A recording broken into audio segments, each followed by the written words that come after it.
روزے کا بھی پابند بنائے رہے، قرآنی آیتوں سوروں کا دعا و تلاوت مناجات کا درود و سلام کا بھی پابند بنائے رہے، اور یہ کہہ دے کہ اگر تم نے نماز کی پابندی نہیں کی تو ہم تمہیں طلاق دے دیں گے، اگر تم نے نماز صبح نہیں پڑھی، ہمارا کھانا نہیں پکاؤ گی تو چلے گا، ہم تمہیں آرڈر نہیں کرتے، لیکن اگر تم نے نماز صبح نہیں پڑھی اور ہمیں نہیں پڑھنے دیا تو ہم تمہیں طلاق دے دیں گے، اگر تم نے داڑھی موڑنے پر ہمیں مجبور کیا تو ہم تمہیں طلاق دے دیں گے۔ اسی طرح زوجہ بیویاں بھی کہیں اگر آپ صبح کی نماز کے لیے بستر چھوڑ کر نہا دھو کے جلدی سے نہیں پہنچ گئے نماز صبح پڑھنے کے لیے مسجد جماعت میں تو ہم آپ کو چھوڑ کے چلے جائیں گے۔ اس طرح کی دھمکیاں دینی چاہیے، اس طرح کی تنبیہ کرنی چاہیے، بیویاں شوہروں کو بھی یہ تنبیہ کریں اور شوہر بیویوں کو بھی تنبیہ کریں، ماں باپ بھی جس طرح اپنے حق کو لینے کے لیے، اپنے کہنا منوانے کے لیے، اپنا حکم ماننے کے لیے، اپنا کام لینے کے لیے کھانے بند کر دیتے ہیں بچوں کے، سزائیں دیتے ہیں، گھر سے نکال دیتے ہیں، اے کاش وہ اسلام و قرآن، اللہ رسول اور انبیاء اولیاء علیہ السلام کے احکامات کو پابند بنانے کے لیے، ان کے احکامات کو منوانے کے لیے، واجبات کا پابند بنانے کے لیے، حرام کاموں سے بچنے کے لیے، گناہوں سے بچانے کے لیے سزائیں دیا کریں، قرآن کی تعلیم کے لیے سزائیں دیا کریں، انگریزی پڑھنے کے لیے اسکول اور کالج جانے کے لیے سزائیں دی جاتی ہیں، کوچنگ کے لیے ٹیوشن کے لیے سزائیں دی جاتی ہیں، بڑے پیسے پر اے کاش اپنے بچوں کو اس بات میں بھی سزا دی جائے کہ اگر تم قرآنی کلاس میں نہیں گئے، اگر تم اسلامی دینی کلاسوں میں نہیں گئے تو ہم تمہارا کھانا بند کر دیں گے، ہم تمہاری فیس نہیں دیں گے، ہم تمہیں اچھے کپڑے نہیں پہنائیں گے، ہم تمہیں اچھے کھانے نہیں کھلائیں گے۔ جب تم نماز و روزہ دعا تلاوت مناجات قرآن مسجد و جماعت کے پابند رہو گے تب ہم تمہارے لیے اچھے کپڑے، اچھے کھانے، اچھے مکان کا انتظام کریں گے۔ یہ سب ہونا چاہیے، اس لیے یہ اسلام دین محبت کا نام ہے، دوستی کا نام ہے، دشمنی اور نفرت کا نام نہیں ہے۔ بیویاں شوہروں کی اطاعت کریں، غیرت دار شوہروں کی مگر بے غیرت شوہروں کی نہیں، جو بے پردہ ٹہلانے والے ہوں۔ وہ ماں باپ جو بے پردہ اپنی بیٹیوں کو اسکول اور کالج بے حجاب شکل میں بے پردگی کے ساتھ بے مکھنو چادر لے جائیں، ان ماں باپ کی اطاعت کرنا حرام ہے۔ اس شوہر کی اطاعت کرنا جو بے پردگی سکھائے، بے پردہ نامحرموں کے سامنے لے آئے چھوٹے کھول کر، نامحرموں کے سامنے بٹھا لے، فل میک اپ میں ٹہلائے، ایسے شوہر کی اطاعت حرام ہے۔ اس مسئلے میں وہ ماں باپ جو نماز واجب کو چھڑوائیں، واجبات کو چھڑوائیں، روزے کو چھڑوائیں کہ دبلے ہو جاؤ گے، کمزور ہو جاؤ گے، ایسے مسئلے میں ماں باپ کی یا شوہر کہے تو اس کی اطاعت حرام ہے۔ یعنی اللہ کے حکم کے آگے، اسلام کے، قرآن کے، انبیاء اولیاء علیہ السلام کے احکامات اور واجبات کے مقابلے میں نہ ماں باپ کا حکم چلے گا نہ شوہر کا چلے گا۔ ان حرام جن چیزوں سے روکا ہے، منع کیا ہے، حرام ہے، اس کے مقابلے میں نہ ماں باپ کا حکم چلے گا نہ شوہر کا حکم چلے گا۔ اللہ رسول اسلام و قرآن کے احکامات کے مقابلے میں نہ ماں باپ کا حکم مانا جائے گا، ان کی اطاعت حرام ہے، اور نہ بیوی اور زوجہ کے لیے شوہر کے اطاعت و فرمانبرداری جائز ہے، حلال ہے، بلکہ حرام ہے۔ لیکن مستحبات میں اگر ماں باپ مستحبی روزے سے روک دیں کہ تمہارے مستحبی روزے سے تمہاری مستحبی عبادتوں سے، تمہاری مستحبی نمازوں سے ہماری خدمت میں خلل واقع ہو رہا ہے، خدمت میں کمی آ رہی ہے، تو مستحب عبادتوں کو چھوڑ دینا ضروری ہے۔ اولاد کو مستحب عبادت چھوڑ دیں ماں باپ کی خدمت کے لیے۔ شوہر اگر منع کرے کہ تمہارے مستحبی روزے سے، تمہارے مستحبی کاموں سے، بچے داری، خانے داری، شوہرداری میں کمی آ رہی ہے، بہترین شوہرداری نہیں ہو پا رہی ہے، بہترین طریقے سے گھرداری نہیں ہو پا رہی ہے، بہترین طریقے سے بچوں کی تعلیم و تربیت پرورش نہیں ہو پا رہی ہے، میرا مستحبی نماز روزے بیوی کے اوپر چھوڑ دینا ضروری ہے۔ واجب کو نہیں چھوڑوا سکتا، حرام کا حکم نہیں دے سکتا، مگر مستحب کے سے روک سکتا ہے، مکروہات سے حکم دے سکتا ہے۔ تو کہنے کا مطلب یہ ہے کہ انسان کو چاہیے کہ ہر لمحے اپنے اپنے مرتبے کا خیال رکھے۔ ہر ایک کی محبت کا کھانا الگ ہے، ماں باپ کی محبت کا کھانا الگ ہے، بیوی بچوں کی محبت کا کھانا الگ ہے، بھائی بہنوں ان کی اولادوں کی محبت کا کھانا الگ ہے۔ ایسا نہیں ہے کہ محبت، اگر اللہ نے یہ فرمایا کہ میری محبت کے ساتھ ساتھ انبیاء اولیاء کو بھی چاہو، اہل بیت کو بھی چاہو، ماں باپ کو بھی چاہو، بیوی بچوں کو بھی چاہو، بھائی بہنوں کو بھی چاہو، ان کی اولادوں کو بھی چاہو، محارم کو بھی چاہو، یعنی محرم اور خاندانی اور خونی رشتہ داروں کو بھی چاہو، غیر خونی رشتہ داروں کو بھی چاہو، پڑوسیوں کو بھی چاہو، انسانوں کو بھی چاہو، انسانیت والوں کو بھی چاہو، شریفوں کو بھی چاہو، کمزوروں کو بھی چاہو۔ تو ایسا نہیں کہ اللہ کی محبت سے کوئی ٹکراؤ پیدا ہو رہا ہے، نہیں، اللہ ہی نے حکم دیا ہے، اسلام و قرآن ہی نے حکم دیا ہے کہ میری محبت کے بعد ایک دل بنایا ہے، مگر اس دل دل میں میری محبت کے بعد میرے ہی حکم سے میں نے جن جن لوگوں سے محبت اور دوستی سے پیش آنے کا، ایک دوسرے کے حقوق کی رعایت کرنے کا تمہیں حکم دیا ہے، ان سب سے بھی محبت کرو، دوستی کرو، مگر جائز طریقے سے، ناجائز طریقے سے نہیں، حلال طریقے سے، حرام طریقے سے نہیں۔ حرام محبتوں کو پروان چڑھانے کے لیے ٹونا جادو سگری شیطانی عملیات کرنے کی ضرورت نہیں ہے۔ حلال محبتوں کو پروان چڑھانے کے لیے کردار کافی ہے، سیرت کافی ہے، علم و عمل اور اخلاق کافی ہے۔ کردار اچھا بنایا جائے، کردار ایسا بنایا جائے کہ حلال محبتیں پروان چڑھیں، جائز محبتیں آگے بڑھیں، حرام اور ناجائز محبتوں سے روکا جائے۔ لذا اگر کوئی ماں اپنے بچوں کو شوہر کے خلاف للکارتی ہے، باپ کے خلاف للکارتی ہے، تو وہ جنتی ماں نہیں ہے، وہ جہنمی ماں ہے۔ اور اگر کوئی باپ اپنی ماں کے خلاف اور ننیال والوں کے خلاف للکارتا ہے تو باپ بھی جہنمی باپ ہے، وہ جنتی باپ نہیں ہو سکتا۔ کوئی استاد، کوئی معلم اگر جو شاگردوں کو بھڑکاتا ہے، نفرت دشمنی کا بیج بولتا ہے، تو وہ معلم استاد، وہ مولوی مولانا ملا عالم نہیں ہے، بلکہ وہ شیطان کی شکل میں وہ استاد بنا ہوا ہے۔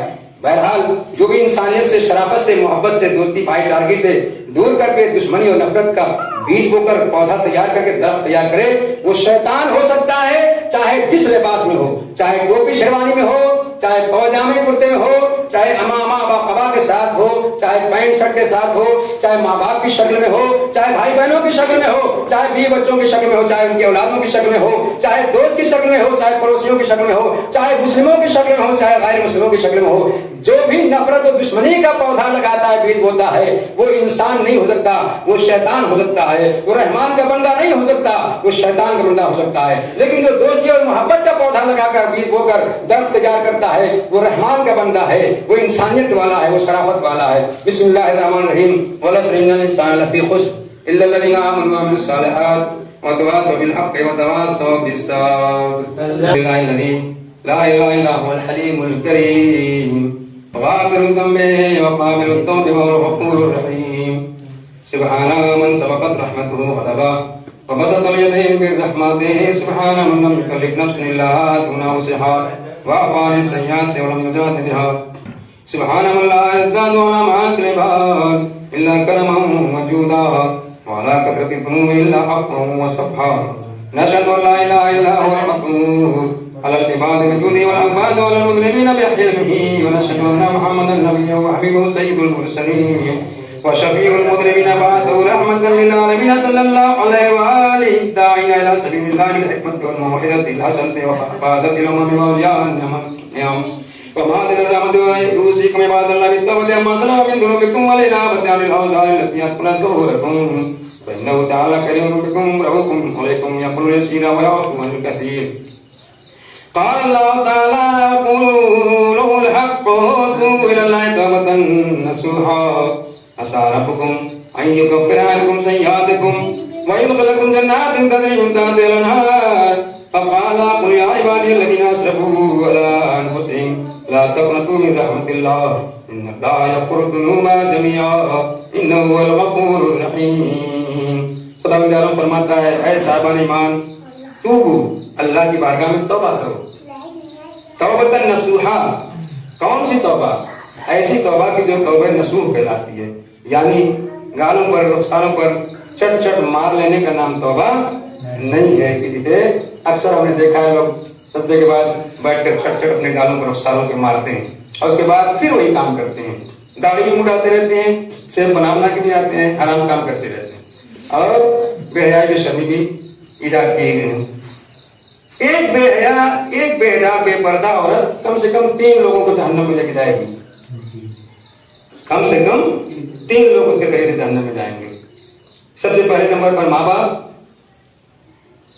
دوسرے نمبر پر بھائی وغیرہ، تیسرے نمبر پر شوہر، اور ایک چوتھا نمبر یہ ہے اگر بچے نہیں، اگر اپنی ماں کو سمجھا رہے ہیں بے حیائی بے شرمی بے پردگی سے، بے حجابی سے، تو بچے بھی جہنم میں جائیں گے۔